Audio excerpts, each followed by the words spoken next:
네. 그래서 이러한 일련의 다차원적인 학습 데이터를 저차원적인 어떤 모델로 피팅을 해서 튜닝을 시켜서 그 모델의 코이피션트를 파인 튜닝을 하는 그 일련의 과정을 우리는 리니어 레그레이션, 회귀 분석, 선형 회귀 분석이다. 그렇게 말할 수 있겠는데요. XI와 YI는 주어지죠. 실험 데이터입니다. 그렇죠? 실험 데이터이고 이때 우리가 만약에 피팅하고자 하는 모델을 어, X1 플러스 섹타 제로라고 한다면 이때 이 개수, 그렇죠?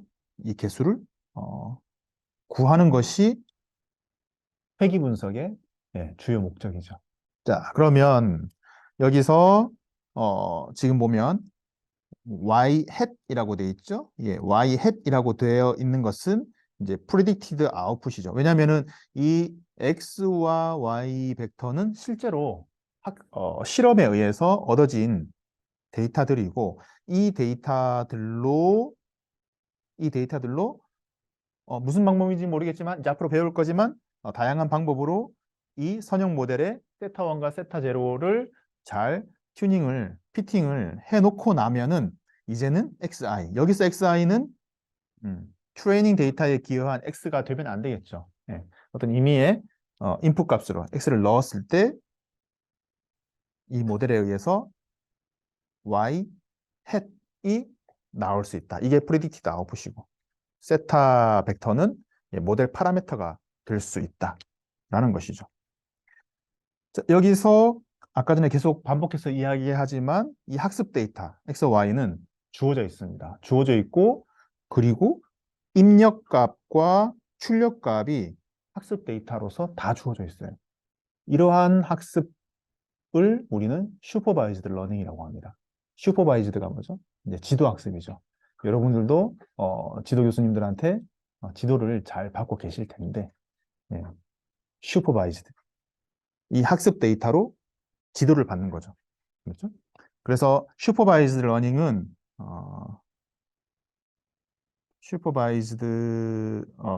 러닝은 입력값과 출력값이 이렇게 페어링이 다 돼 있어야 됩니다. 문제와 정답이 다 학습 과정에 있어서 미리 주어져 있어야 되는 것이죠. 네, 이게 슈퍼바이즈드 러닝. 아까 전에 고3 학생의 수능 연습 문제 푸는 걸 생각해 보면 그 20개의 문제지에 정답지가 다 있는 거죠. 그러면 나중에 뒤에 아마 소개가 되지 않을까 생각해 봅니다만 언슈퍼바이즈드 러닝도 있겠네요. 비지도 학습.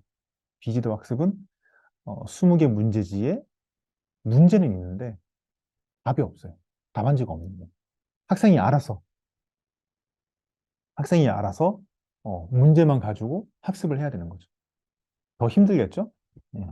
그러한 상황을 언슈퍼바이즈드 러닝이라고 합니다. 이 선형 리니어 레그레이션을 우리는 앞에서 그 정의가 뭔지, 목적이 뭔지, 오브젝티브가 뭔지 이제 전부 다 소개를 했습니다. 그러면 이 문제를 우리는 지난주 수업 시간 때까지 배웠던 최적화 문제로 다시 한번 포뮬레이션을 한번 해보도록 하겠습니다. 자, 최적화 문제 기억납니까? 최적화 문제는 우리가 스탠다드 폼이 있었죠. 스탠다드 폼이 있었습니다. 먼저 뭐가 있어야 되죠? 오브젝티브 펑션이 있어야 되죠. 그렇죠? 그래서 어떤 의미의 어, 로스 펑션이라고 하죠. 로스 펑션이 있어야 되고 이 로스 펑션에 의해서 나온 값이 음, 미니마이즈하게 해줄 수 있는 어떤 의미의 변수를 그렇죠? 찾는 것이 이걸 아규먼트 한 것이 그렇죠? 최적화 X 스타가 된다. 그리고 여기에서 뭐 서브젝트 to 해서 어떤 의미의 컨디션들, 컨스트레인트도 전부 다 반영될 수 있겠죠. 자, 이러한 관점으로 지금 우리가 다루어 보고 있는 레그레이션을 최적화의 관점으로 다시 한번 살펴보겠습니다. 자, 이렇게까지 우리가 이전 슬라이드까지 했는데 이거를 우리가 우선은 아까 전에 말했던 것처럼 가장 성능이 좋게 거기서 그 성능을 우리가 정량적으로 표현할 수 있는 걸 에러 값이라고 하죠. 그러면 어떤 임의의 우리가 피팅하고자 하는 리니어 모델이 있는데 지금 여기 보면 어떤 임의의 점, 요점을 한번 생각해 볼까요? 요점이 있어요. 요점이 있는데 사실 이 점은 실제 측정된 점이고 만약에 이 모델로 피팅이 됐다면 y hat은 여기가 되겠죠. 그렇죠? 그래서 실제 여기는 y가 되고 피팅된 모델에 의해서 뭐 소위 프리딕티드 된 아웃풋 값은 y hat이 되겠죠. 그래서 이 두 실제 측정값과 어떤 기대값 사이에 오차가 발생하죠. 예, 이 오차가 발생합니다. 이 오차가 발생하고 이 오차를 제곱해준 그렇죠? 어, 스퀘어대로죠. 이 값을 최소화시켜 줄 수 있는 이 서메이션, 이 모든 점들 아까 전에 13개밖에 없었는데 지금은 훨씬 더 개수가 늘었네요. 예, 총 m개까지 늘었습니다. 이 에러 값의 자승의 모든 총합, 서메이션을 미니마이즈 해줄 수 있는 세타 제로와 세타 1을 구해라 라고 하는 옵티미제이션, 최적화 포뮬레이션으로 한번 우리가 디스크립션 해볼 수가 있겠죠. 여기서 y hat은 뭐죠? 다시 한번 적어보면은 어떻게 됩니까? 세타 1, x 1 이렇게 되겠죠? 여기서 xi가 되겠네요. xi 더하기 세타 뭐 제로 이렇게 되겠죠. 자, 요 값을 최소화시켜 줄 수 있는 그러한 개수 세타 제로와 세타 1은 무엇이 있을 것인가? 자, 우리는 또 이 문제를 리스트 스퀘어의 관점으로 바라볼 수도 있습니다. 아까 전에 그 최적화 다시 전 페이지로 넘어가면 자, 최적화로 이렇게 포뮬레이션 했기 때문에 사실 여기서 우리는 이 최적화로 잘 포뮬레이션 했기 때문에 이 포뮬레이션만 되면 우리는 솔브는 어떻게 할 수 있나요? 손으로 직접 풀 수도 있겠지만 지난주 수업 시간에 봤던 뭐 XVX 뭐 이런 등등의 최적화 라이브러리가 있죠. 툴들로 거기다가 넣어줘서 풀면 답이 나올 겁니다. 답이 나올 건데 우리가 선형대수의 관점으로 살펴봤던 이 리스트 스퀘어 관점으로 이 문제를 다시 한번 어, 리스트 스퀘어 관점으로 포뮬레이션 시켜보겠습니다. 자, 이걸 리스트 스퀘어 관점으로 포뮬레이션 한다는 건 기억납니까? 뭐 예를 들면 y는 a, x 그렇죠? 예, 요거죠. 요거죠. 그렇죠? y는 ax의 형태로 ax의 형태로 바꾸는 거죠. 이 식을 어떤 리니어 알지브라 형태로 대수학 형태로 선형 대수의 형태로 표현하기 위해서는 행렬의 모습으로 포뮬레이션 해야겠죠. 행렬의 모습으로 포뮬레이션 해야 됩니다. 그래서 그걸 전부 다 컨비네이션 하기 위해서 한번 보겠습니다. 자, 보면은 우리가 뒤에 상수 텀인 세타 제로는 사실 앞에 1이 곱해 있다라고 이렇게 표현해도 뭐 전혀 무방하죠? 네, 똑같습니다. 그렇죠? 네, 똑같고요. 그러면은 자, 이 식을 우리가 다시 벡터의 형태로 적으면 네, 다음과 같을 겁니다. 다음과 같겠죠. 이렇게 맞죠? 여기 이렇게 곱하고 이렇게 곱하면은 이런 형태가 나오죠? 맞습니까? 네. 그래서 이 벡터의 형태 이게 뭡니까? y i의 햇은 1 xi 벡터 그리고 세타 제로 세타 1 벡터. 네. 그렇죠? 어떻게 보면 이 두 벡터의 내적이라 그랬죠? 네. 이런 개념도 지난 수업 시간에 다 얘기했습니다.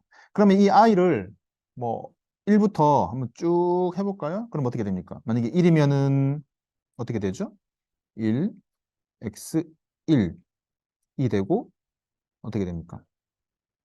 세타 제로, 세타 1 그대로 되겠죠. 그리고 요 값은 뭐가 되죠? y 1이 되겠죠.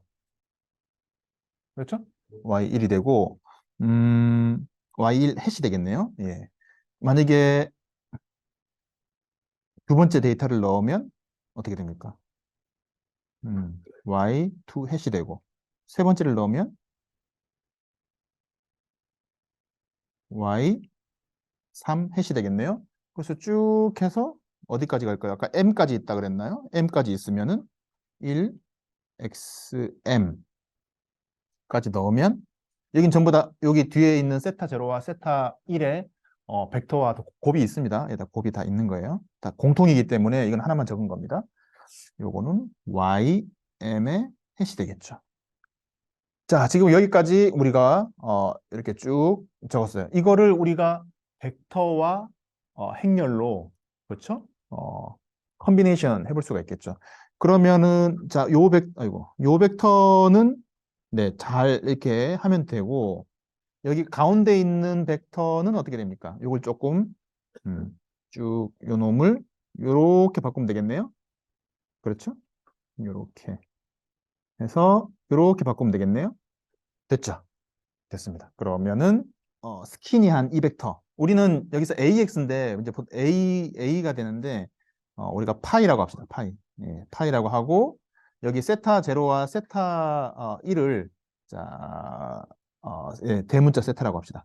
파이 세타. 원래는 AX 폼인데 이게 X 스몰 X가 있어서 헷갈릴 수 있기 때문에 예, 파이와 세타로 예, 놓도록 하겠습니다. 이제 어떻게 됐죠? 그러면 Y는 파이 예, 세타의 형태로 예, 리니어 알제브라 형태로 바뀌었죠. 이렇게 포뮬레이션 수학적으로 포뮬레이션 할 수 있으면 우리는 여기서 어, 지난주에 전부 다 유도했던 것처럼 뭘 구할 수 있나요? 세타 스타를 구할 수 있죠. 그렇죠? 세타 스타를 구할 수 있습니다. 우리 기억나나요? y는 a x의 x 이 리니어 알지브라 대수학의 옵티멀 솔루션 예. 매스메리컬한 옵티멀 솔루션 x 스타는 어떻게 한다고 했죠? a의 인버스의 뭐죠? a의 트랜스포즈 y 이렇게 나오겠죠? 그렇죠? 여기서 잘 보세요. 요 a라고 하는 거, 자, a라고 하는 건 아까 스키니한 그렇죠? 아까 전에 이 지금 레그레션 문제에서는 11111 x1부터 xm까지 이 전부 다 알고 있는 값이잖아요. 실험값이잖아요. 그렇죠? 그리고 요 y는 뭡니까? 요 y는 x1과 페어링 되고 있는 실험값이죠. y1부터 ym까지. 네, 요 놈의 이런 컨비네이션으로 뭘 구할 수 있다? x 스타를 옵티멀하게 구할 수 있다라는 겁니다. 지금 이 식을 보고 여러분들이 그 개념 도식화한 3차원적인 그 개념을 떠올릴 수 있어야 됩니다. 결국은 따지고 보니까 뭡니까? 그 레그레션 문제, 선형 회귀 분석 문제는 결국은 최적화 문제이기도 하고 선형대수 문제로 전부 다 같은 얘기네요. 그렇죠? 자, 다시 표현을 해볼게요. 어, 우리가 선형 회귀 문제를 풀려고 하다 보니까 그 푸는 방법론이 리스트 스퀘어를 푸는 거랑 똑같네요. 포뮬레이션이.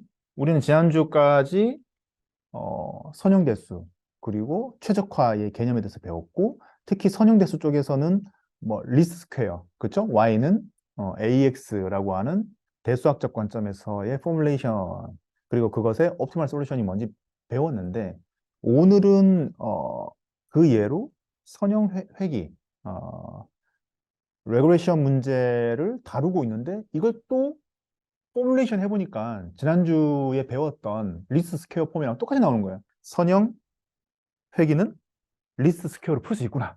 예, 여기까지 온 겁니다.